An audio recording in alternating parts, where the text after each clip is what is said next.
बातमीने मनाला आणि एकदा का मन तुमचं ताब्यात आलं, हा मन ताब्यात आलं की मग आपोआप त्या ठिकाणी परमार्थाची वाटचाल होती.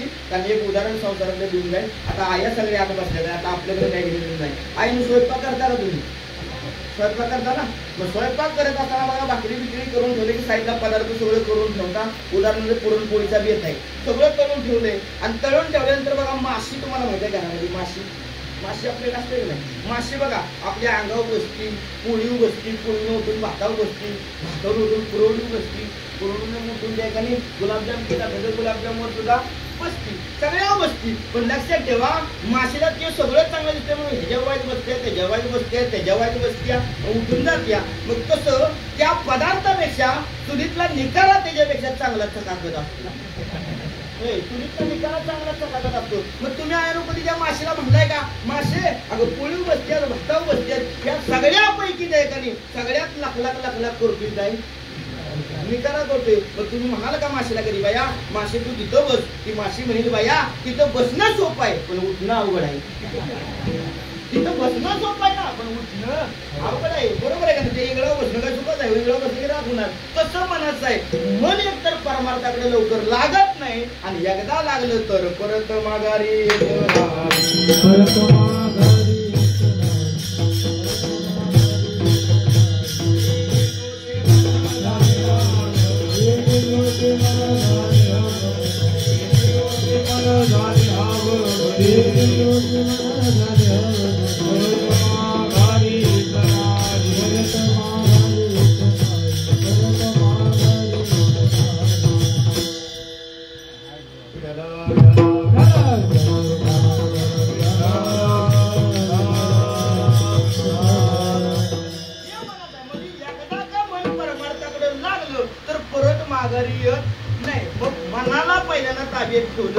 पाहिजे.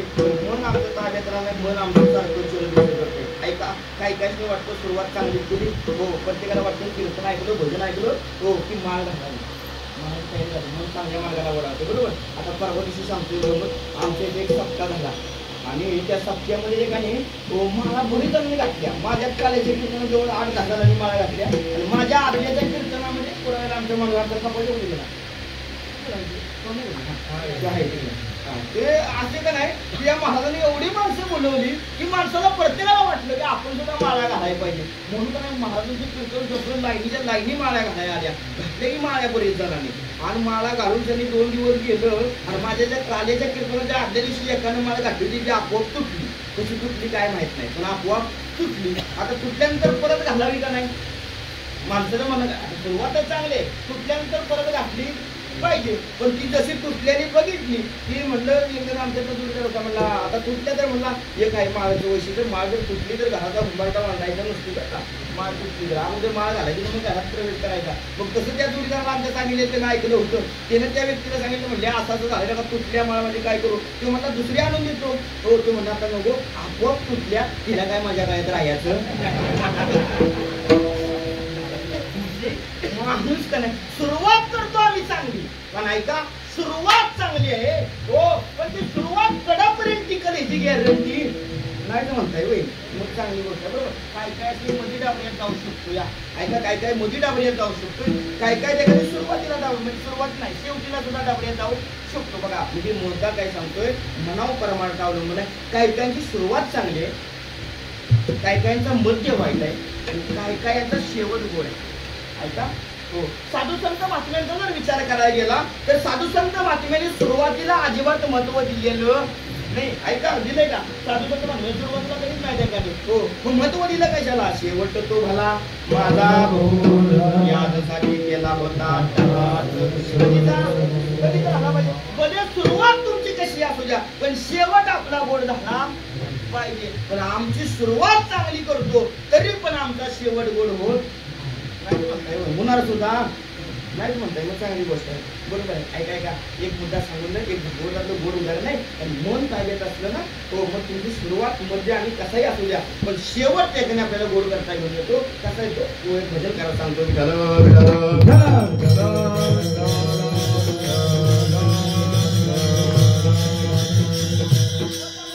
गोड पुरावा आलाय हो.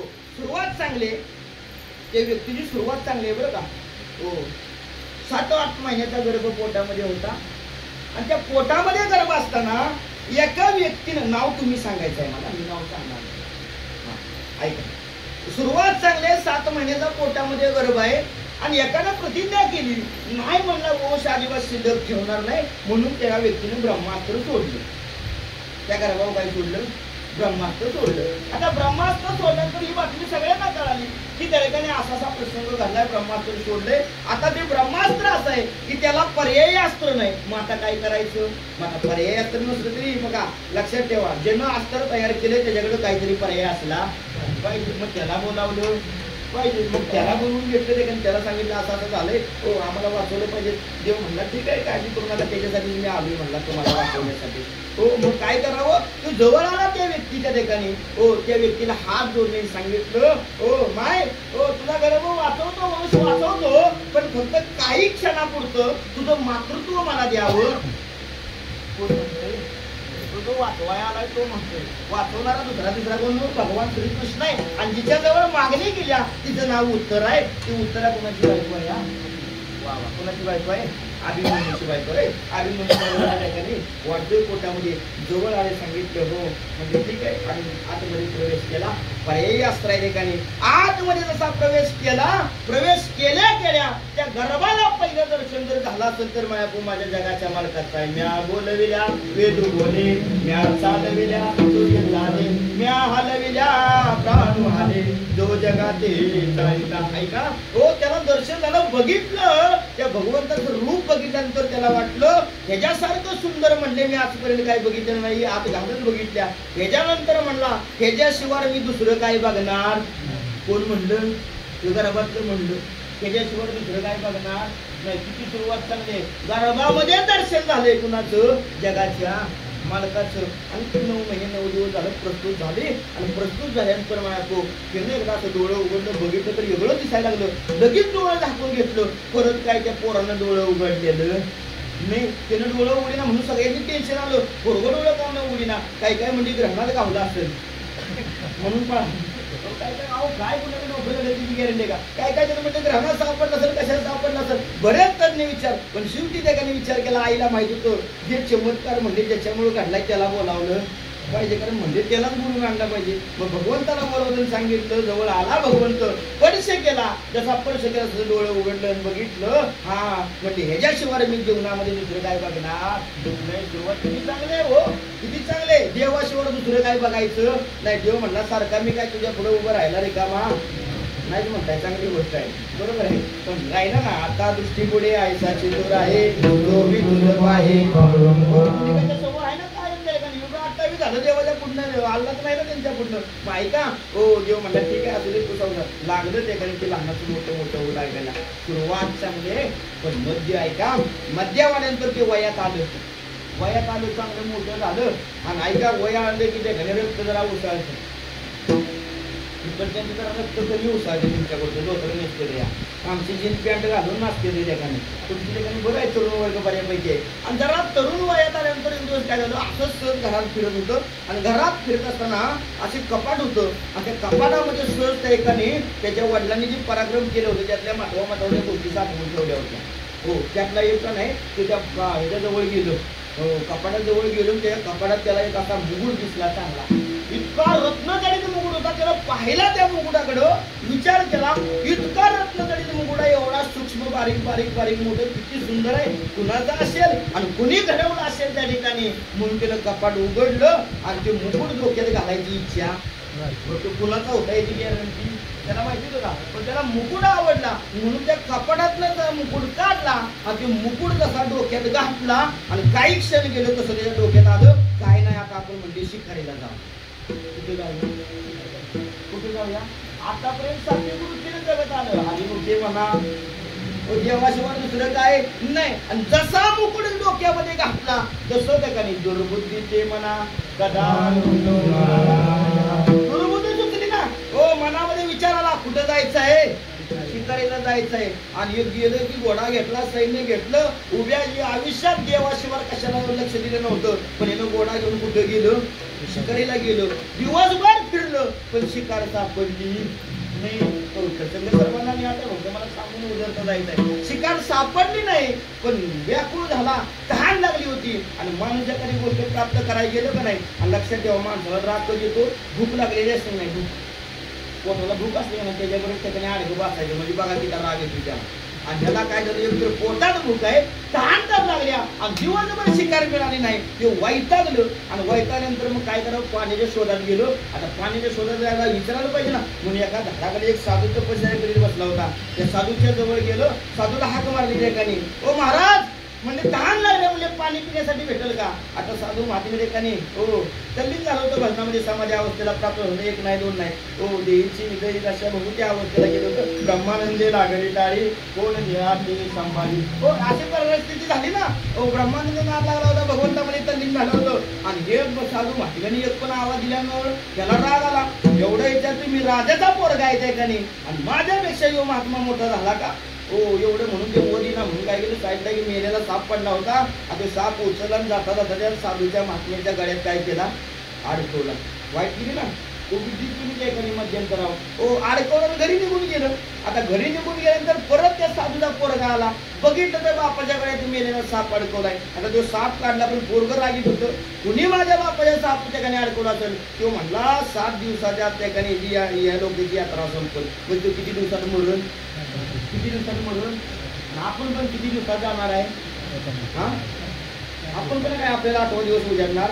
बघा की सोमवार मंगळवार बुधवार गुरुवार शुक्रवार शनिवार आणि सोमवारी नाही तरी मंगळवारी नाही तरी बुधवार नाही तरी गुरुवार नाही तरी शुक्रवार नाही तरी शनिवार आला की गावाला टेन्शन. बरोबर आहे, शनिवार नाही म्हणजे रविवारी 100% जाणार आहे. मग आता 7 दिवसात मृत्यू होलं म्हणल्यानंतर त्या ठिकाणी त्या समाधी अवस्थेतून त्या पोरानं जागृत केलं. म्हणलं बाबा कळतं का, म्हणणार कोण पण येतं काय पण चेष्टा मस्करी करून जात, कळतं का तुम्हाला. हो म्हणजे काय झालं, मेलेलं साप म्हणले तुमच्या काही अडकवलं होता. बरं म्हणजे अडकवली, माझ्या अडकवलं होता, तुला काय फरक आहे का. बरं म्हणजे अडकवू दे पण तू काय पराक्रम केला का त्या दिवसात, म्हणजे माझ्या गळ्यात अडकवला तू पराक्रम काय केला दिवसात. हो म्हणला केलाय पराक्रम. जन म्हणला तुमच्या गळ्यात साप अडकवलाय त्याला 7 दिवसात काय येणार आहे, मी शाप दिला तो 7 दिवसात मरणार आहे. तसा तो साधू म्हणला बरं ठीक आहे दिलाय शाप. बरं ज्याला शाप दिलाय तो होता का इथं, तू म्हणला नव्हता इथं, तू गेलाय. बरं ज्याला 7 दिवसात मरणार आहे त्याला माहित आहे का आपण 7 दिवसात मरणार आहे, आहे का माहिती नाही. पण म्हणला शोध गेलो कोण आहे तू बघ पहिला. मग शोधा आणखी कळलं हा दुसरा कोण नसून त्या एकाने परिस्थिती राजा एकाने. मग त्याच्याजवळ गेलं, सांगितलं त्या साधूने बाबा असाच पराक्रम केलाय, तो म्हणले केलाय. मग म्हणजे तुला 7 दिवसाला मारावं. कुणाला कुणाला कुणाला 7 दिवसाला मारावं लागणार आहे. आता तुम्हाला जर एखाद्याला म्हटलं तुम्ही 7 दिवसात आपलं कळतं, आपलं मरण आपल्याला कळतं बरं का. आपलं मरण 5-6 महिन्यावर आहे, 2 दिवसावर आहे, 4 दिवसावर आहे, कळतं. त्यातली एक खूण सांगतो तुम्हाला, आपलं मरण 8 दिवसावर आहे कसं कळतं. मला सांगा, आपल्या नाकाचा शेंडा आपल्या दृष्टीने दिसतोय, बघा लागला दृष्टीला. बघा सगळ्यांनी बघा आपल्या दृष्टीनं आपल्या नाकाला शेंडा दिसतोय, आगळं भाग दिसतोय आपल्या दृष्टीनं. ज्या दिवशी तो दिसायचा बंद होईल त्या दिवशी माणसानं समजावं आपला 8व्या दिवशी घरातलं बाहेर निघावं. याच्यामुळे उद्या म्हटलं माझं नाकाने आणि जेव्हा दिसायचा बंद होईल त्या दिवशी तरी त्या एकाने भगवंत ऐका ना, परीक्षित राजाला वाटलं 7 दिवसात मरणार शादूचा शाप आहे, आता काय केलं पाहिजे प्रश्नचिन्ह राहिलं. हो त्या परीक्षित राजा पुढं मग आता 7 दिवसात असं पण जाणार आहे तसं पण जायचं आहे, मग काय करावं. हो मग त्यासनी वाटलं काय नाही 7 दिवसाचा माझा उद्धार झाला पाहिजे, मी असा त्या एकाने दिवस संपवून देणार नाही. मग एका साधूच्या जवळ गेले आणि साधूच्या जवळ गेल्यानंतर मरणाच्या भ्यानं विचारलं काय मी उद्धार पावे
होय मी उद्धार पावेन, काय कृपा करील नारायण, आईशे तुम्ही सांगा संत जन, करा समाधान.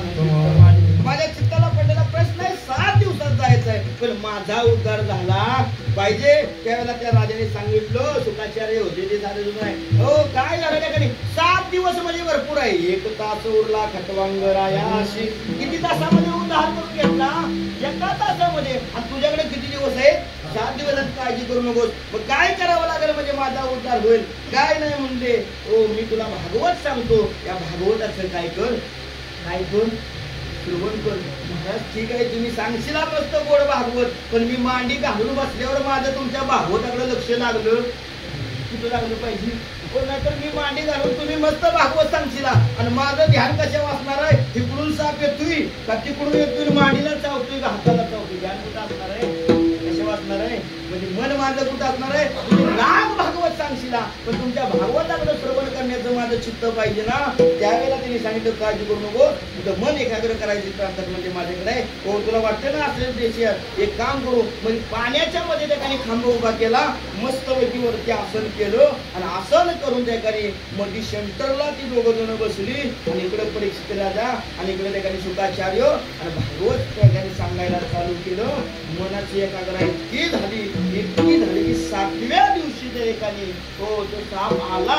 तुम्ही म्हणताय साप चावून परीक्षित राजा मेला, पण ऐका, साप चावून भागवत असं सांगतो, साप चावून परीक्षित राजा मेलेला नाही. तर 7व्या दिवशी जसं भागवत संपत आलं ना, 7व्या दिवशी या देहाला काय मिळाली होती? मुक्ती मिळाली. देह त्या ठिकाणी या शरीरातून टाकून दिला होता, पण शाप खरा ठरायसाठी तो साप त्या ठिकाणी दंश केला. पण दंश करायच्या अगोदरच आपला देह त्या ठिकाणी परमार्थाला विलीन करून घेतला होता. एवढं सामर्थ्य त्या ठिकाणी तुमचं मनाच्या एकाग्रतेमध्ये आहे.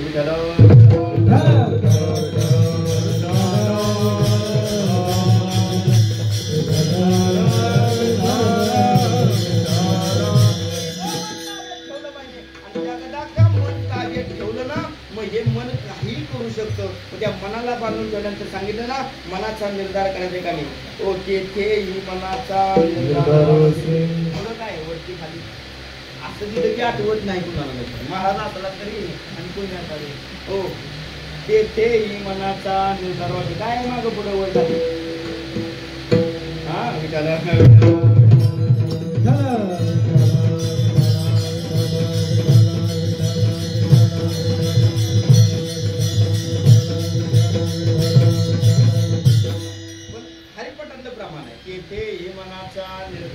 म्हणजे कोणतीही गोष्ट करायची असेल ना, हा सापडलं का? तर आठवत वर कीर्तन संपस्तोवर असेल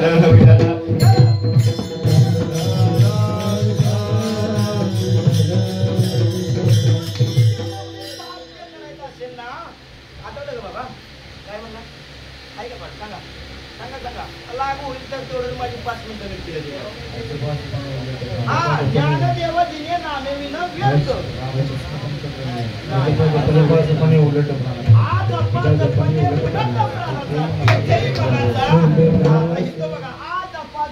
उलट प्राणाचा. मग ऐका, ते आज जपाचा ते लय वेगळा.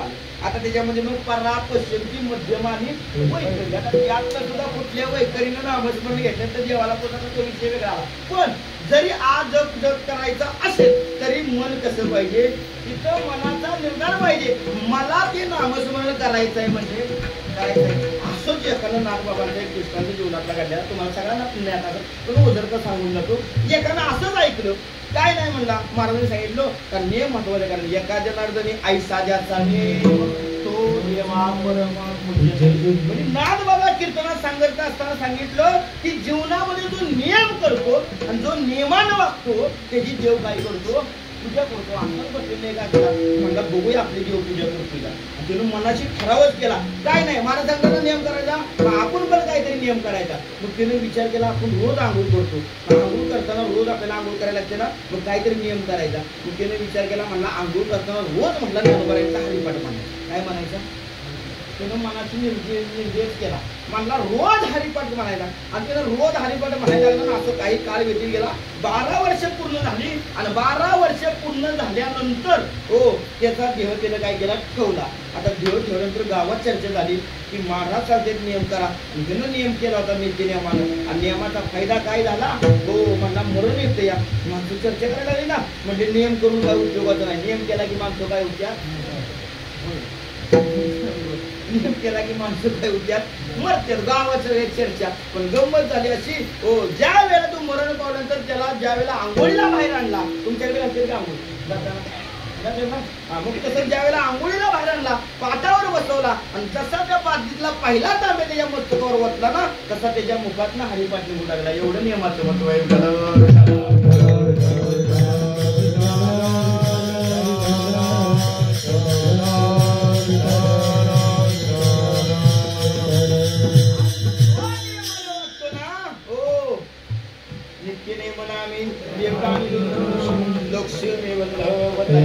लक्ष्मी वल्लभ सांगितलंय. जो नियमानं वागतो ना त्याच्या सतून देव काय असतो जवळ असतो. म्हणजे जीवनामध्ये काहीतरी आपल्याला अगोदर नियम करायला लागत आणि एकदा का तुम्ही तो नियम केला आणि नियम केल्यानंतर त्या नियमानं जर वागू लागला तर वास्तविक पाहिला तो मेलेला मेला नाही तर त्याचा देव काय झाला होता पवित्र झाला. त्यामुळे त्याला आपला शरीर पवित्र करून घेतल्यामुळे त्याने विचार केला आता काही थांबायचं नाही मला राहू द्या असू द्या झालं एक 5-10 मिनिटं आणि झालं.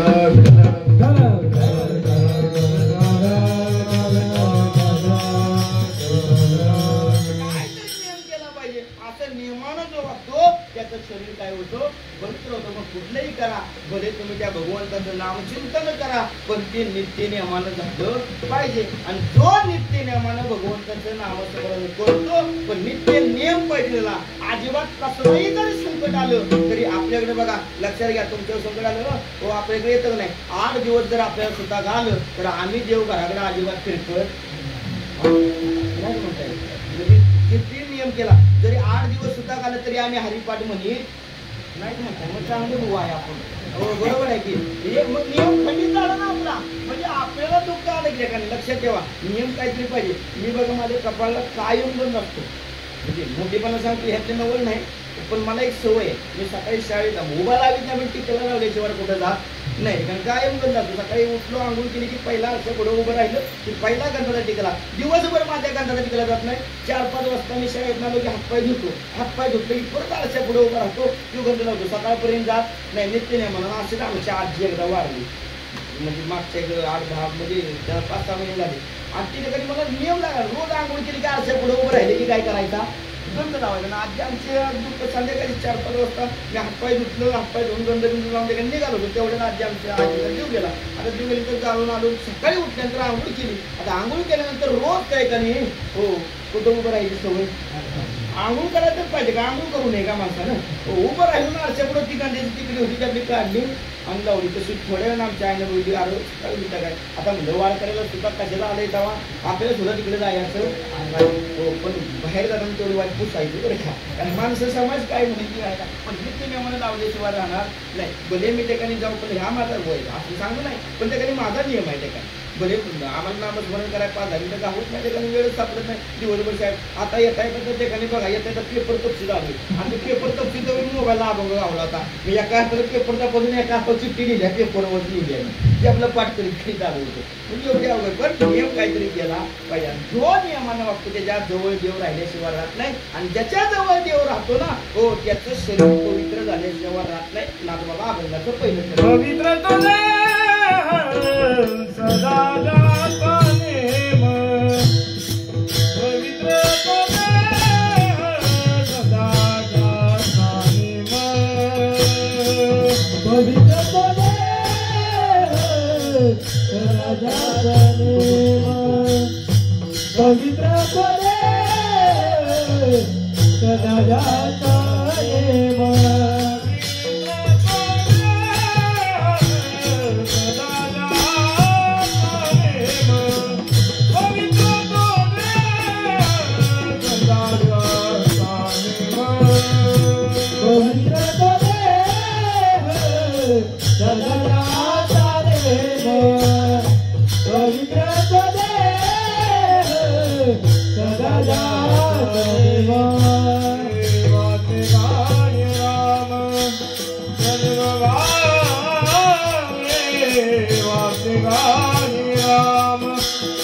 राम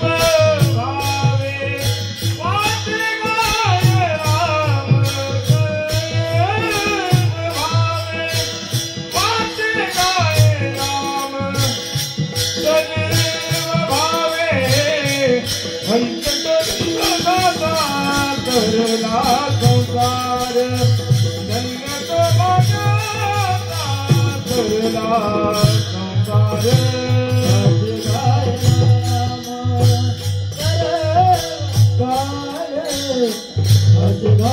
नाम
तिकडचं कोण म्हणणार आहे महाराज या या अहो या ना आहेत किती काय सगळे या सगळ्यांना संधी मिळाली पाहिजे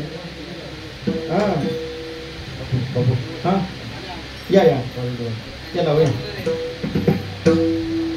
या की महाराज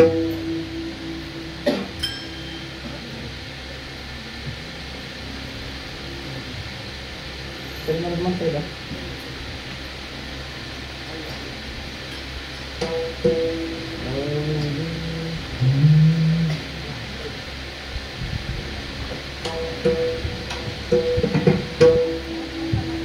पवित्र तो देह सदा ज्याचा नेम पवित्र तो देह सदा ज्याचा नेम पवित्र तो देह सदा ज्याचा नेम पवित्र तो देह सदा ज्याचा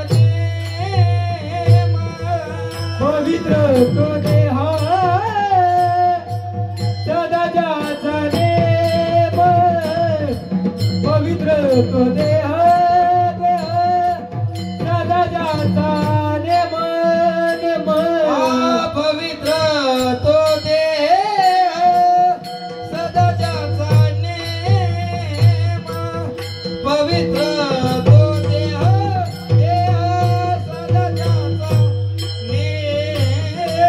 वाचे गाय राम हरनिसी वाचे गाय राम सर्व भावे धन्य तो भाग्याचा तरला संसार धन्य तो भाग्याचा तरला संसार वाचे गाय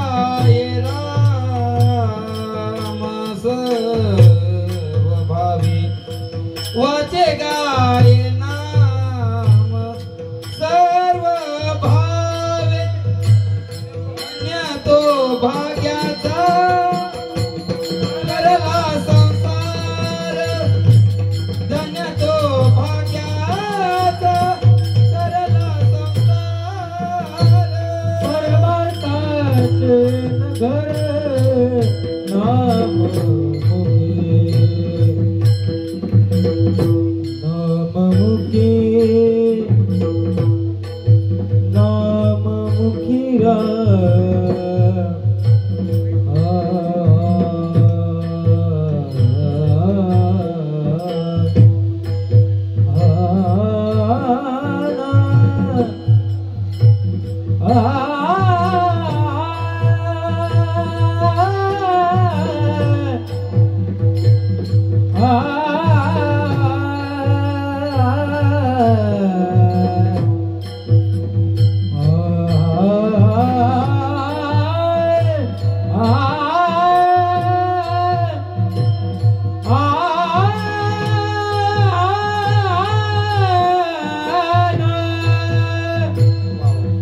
परमार्थाचे घर नाममुखी परमार्थाचे घर नाममुखी धन्य तो भाग्याचा तरला संसार धन्य तो भाग्याचा तरला संसार परमार्थाचे घर नाममुखी नाममुखी नाममुखी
माऊली ज्ञानराज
असा नेम वाचे गाय राम सर्व काळ. जो सर्व काळ त्या भगवंताचं नाम चिंततो सर्व काळ. आता काळ कुठलं आहे? सर्व काळ कुठला? वर्तमान, भूतकाळ आणि हे तुमचं आमचं काळ झालं, बरोबर का नाही? वर्तमान, भूतकाळ आणि भविष्यकाळ हे तीन काळ आहेत. आणि ते काय? सकाळ आणि सकाळ आणि संध्याकाळ, दुपार आणि संध्याकाळ, बरोबर का नाही? हे सुद्धा काळ आहे का नाही? सकाळ, दुपार आणि संध्याकाळ. आणि वर्तमान काळ, भविष्यकाळ आणि भूतकाळ. आता आपण जगतोय ती कुठल्या काळात जगतोय? सगळी सगळी वर्तमान काळात जगताय. खरं बोला, तुम्ही वयस्कर मंडळी चुकून सुद्धा वर्तमान काळात जगत नाही. लक्षात ठेवा, तुम्ही सगळी भूतकाळात जगता. हो, तुम्ही सगळी भूतकाळात जगता. कारण तो म्हणजे घोडऱ्याकाला मुद्दा उपस्थित झाला तर तुम्ही सगळी म्हणता आमच्या काळात बाबा असं नव्हतं. तुम्ही कुठल्या काळात जगताय? भूतकाळात जगताय. काही विद्यार्थी जे एखादी भविष्य काळामध्ये जगत असतात. एखाद्याला अभ्यास करायचं, चांगलं मोठं व्हायचं असं कोण इथं जे सांगितलं चालू कधी जेवढा काळ उठता बसता झोपता जेवढा वेळ तुम्हाला भेटेल ना, हो 24 तासामध्ये, तेवढा काळ जो भगवंताचं नामस्मरण करतो ना, हो त्याचा देह काय होतो? पवित्र होतो. आणि एकदा का देह पवित्र झाला की त्याचा संसार आपोआप होणार आहे. ठिकाणी पवित्र धन्य तो भाग्याचा तरला संसार.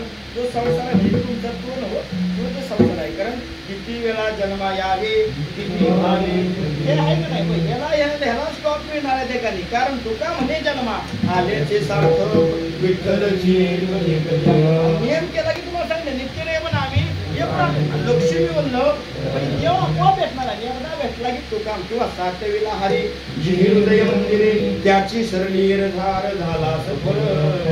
धन्य तो भाग्याचा तरला संसार परमार्थाचे मुखामध्ये सातत्याने भगवंताचं नामचिंतन आहे. हो असा असणारा देह आहे. त्याचा देह काय? पवित्र. मग तो देह पवित्र करून घ्यायचा. साधनं सांगितली, कथा कीर्तन आहे, तो आवडीनं तो श्रवण करतो, त्याला ते ब्रह्मज्ञानाची प्राप्ती होते. ब्रह्मज्ञान प्राप्त झालं की बाकीचा विषय त्याला ठिकाणी दुर्लभ आहे. बाकीचा विषय त्याला चिंतत नाही. कारण का? जरी तुम्ही संसारी असला आणि जर तुम्ही नियम केला, कथा कीर्तन श्रवण केलं की आपोआप शरीर देह पवित्र होणार आहे. पवित्र व्हायला दुसरं काय करायची गरज लागणार नाही. झालेला जो देह पवित्र आहे तो कसा असतो? एका जनार्दनी धन्य ज्याचे शरीर त्याला धन्य दिल्या, त्याचं शरीर धन्य आहे. ओ परमार्थ संसार म्हणजे ज्यानं परमार्थही तितकाच नेटका केला आणि ज्यानं तितका संसार नेटका केला त्याचा देह कसा आहे? पवित्र आहे. तर त्याचं शरीर कसं आहे? धन्य आहे. तुकोबरांच्या सारख्यांचा विचार करा. तुकोबरांनी एवढा परमार्थ नेटका केला आणि एवढा संसारी नेटका केला. तुकोबरांसारखा संसारी जमणार नाही आपल्याला आणि परमार्थ सुद्धा जमणार नाही. तरी सुद्धा तुकोबराय म्हणले देवना संसार तुका दोही करे जोर. म्हणावं आपण काय करणार? आपल्याला ते वाक्य द्या का नाही? आपला धड देव पण होत नाही आणि धड परमार्थ सुद्धा साधन म्हणजे संसारही होत नाही आणि देव सुद्धा साधन. कारण संसार किती जरी केला तरी मागच्या आपल्या नावानं म्हणते अहो किती केलं तरी म्हणजे ना आमच्या बापानं काय केलं. अहो तुम्ही पण एकदा गावा तरी म्हणला असेल की म्हणजे असंच आहे ना. म्हणजे किती जरी केलं, अहो तुम्हाला जन्माला घातलंय ज्या आई बापानं ते तुमचं आमचं भाग्य आहे ना. मग काय त्यांनी केलं पाहिजे? तरी सुद्धा असं म्हणतो. पण त्यानं संसारही तितकाच नेटका केला. संसार करत करत कुठल्या संतांनी सांगितलं नाही. हो सगळे संसारिक संत होऊन गेले. तुकोबरांनी सुद्धा संसार केला. पण देव तुकोबरांच्या घरी आला, नाथबाबांच्या घरी देव आला. हो संसार केला ना तुकोबरांनी 2 बायका होत्या का नाही? तरी सुद्धा देव भेटीला आला. त्याच्यामध्ये संसारी तितका नेटका, प्रपंच जितका त्या नेटका आणि परमार्थ जितका नेटका जो त्या नेटकेपणामध्ये काही करतो ना त्याचं शरीर काय नाथबाबा म्हणतात धन्य आणि त्याचा देह कसा आहे? पवित्र आहे. हा साधा सोप्पा अभंगाचा भाऊ ज्या वेळेमध्ये लिखाण प्रयत्न केला.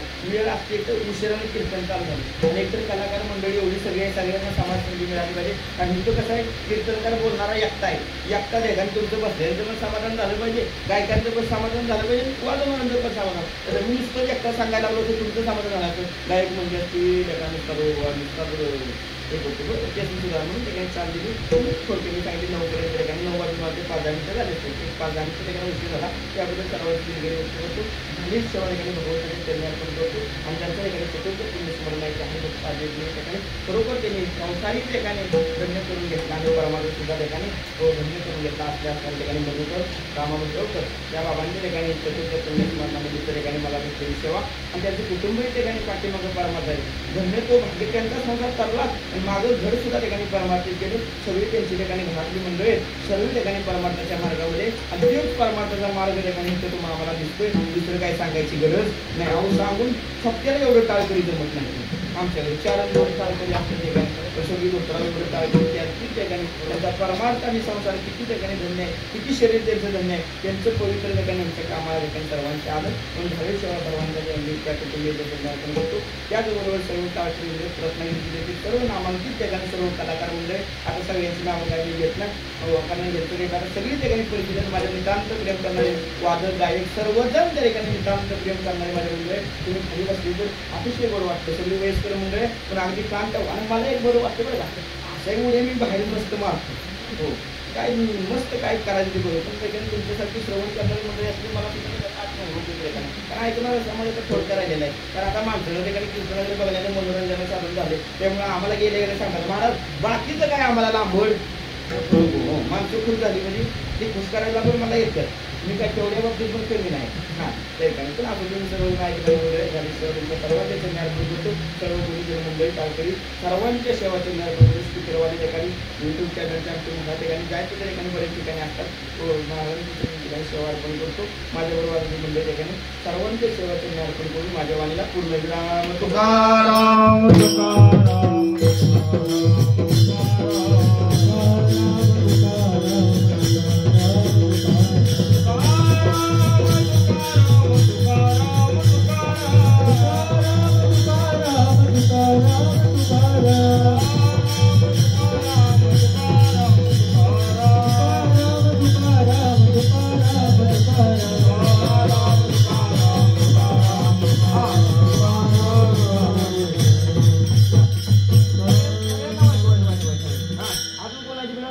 आदित्य महाराज काय कोण पालक पुढे एवढं बरं बस काय म्हणतो माझं एका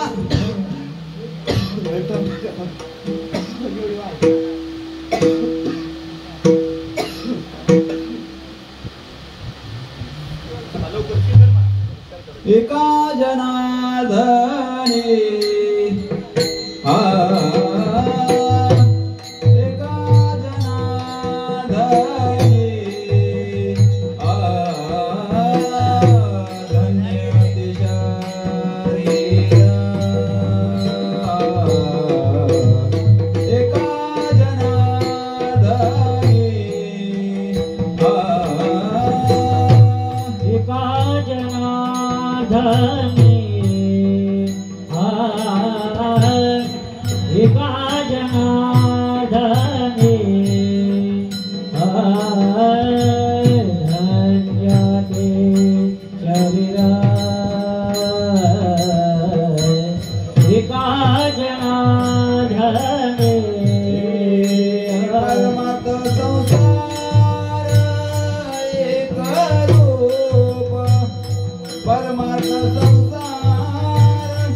संसार एक रूप